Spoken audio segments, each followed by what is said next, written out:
Hello, my name is Julio, and this is my individual project number 2.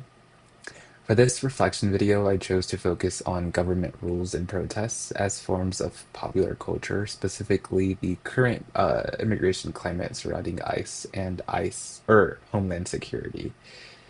Um, while immigration enforcement may seem like policy, it deeply shapes social norms, and that includes how people gather, how they move, and whether they feel safe in public spaces. And protests are a part of that culture as well.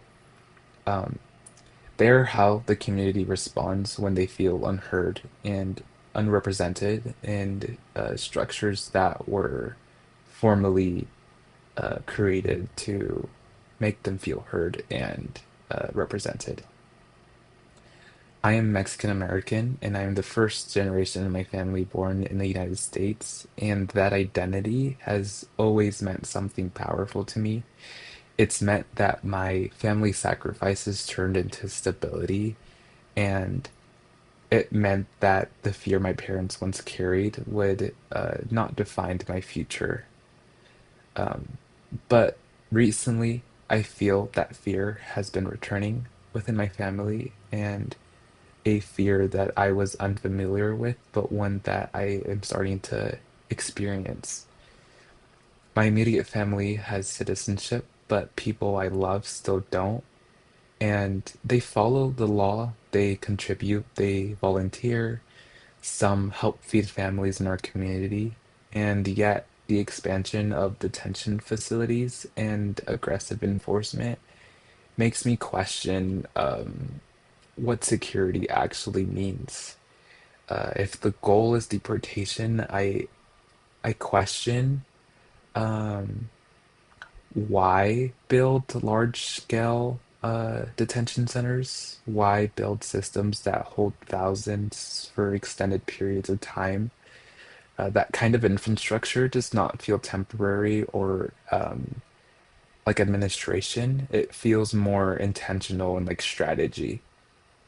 Historically, the United States has drawn lines around who belongs and who is deemed important, from exclusion laws to segregation to mass incarceration. Communities that were not white have often been treated as threats before being treated as neighbors. And what we are seeing now feels connected to that pattern where immigration enforcement on a massive scale disproportionately affects communities of color. And the thing that irks me the most is how normalized it's become. Uh, to add on to that, what affects me deeply is the shift in culture. In my community, people hesitate before attending events. They think twice and weigh the pros and cons before leaving the security of their home and traveling. They weigh risk before showing up anywhere public. And I think that's a good example of how policy becomes culture. And that is when fear becomes routine behavior. And I think that's why protests matter.